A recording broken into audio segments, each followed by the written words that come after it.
સ્વાતંત્ર્ય સંગ્રામનો ઇતિહાસ ભણવાની જરૂર છે. ખાસ કરીને ઘણા સરપંચો નથી આવી શક્યા અને એમના પર ફોન પણ આવે.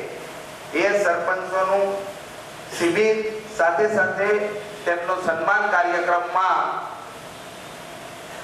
મહિલા બોડી, જે મહિલા આખી બોડી બનાવી છે તે ગામના આગેવાનોને અને જે ચૂંટાઈને જાગૃત હોય, નિર્ભય હોય અને બરોબર કોઈ પણ વાતને 20 વર્ષ સુધી ગ્રામ પંચાયતના સરપંચ તરીકે રહી ચૂક્યા છે અને ઓકે હા, પ્રેમજીભાઈ સેંજળિયાને વિનંતી કરીશ કે અમલભાઈ ક્યાં ઉભા છે?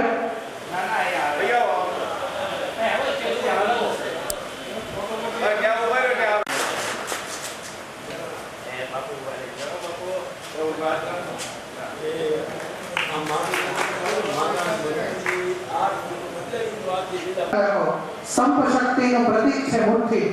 સુરક્ષાના પાઠ લઈને આવ્યો છું. ખરા પાઠમાં પણ જેમણે મીઠા વાવેતર કર્યા છે. નવા ચૂંટાયેલા સરપંચોની શિબિર અને સન્માન જેનીબેન ઠુમર,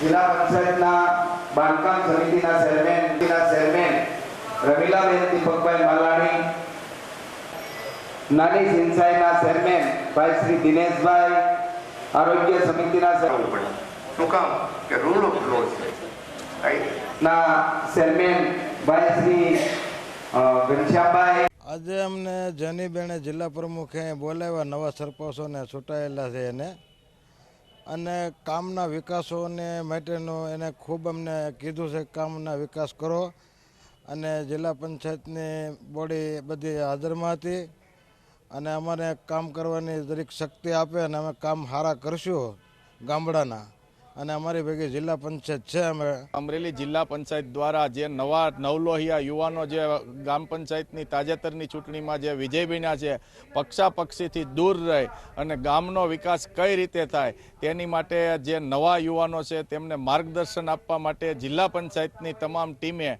અને જિલ્લા પંચાયતની આખી બોડીએ આજે નવા સરપંચોને તાલીમ શિબિરનો કાર્યક્રમ કોંગ્રેસ પક્ષ દ્વારા રાખ્યો છે, અને જે સરપંચો ઘણા સમયથી બિનહરીફ થયા છે તેમનું સન્માન કર્યું છે. જે આખી બોડી ગ્રામ પંચાયતમાં મહિલાઓની છે તેને પણ સન્માન કર્યું છે. એમ તમામ આગેવાનો સરપંચોનું સન્માન કરી અને આ કાર્યક્રમ જિલ્લા પંચાયત હસ્તે રાખવામાં આવેલ છે.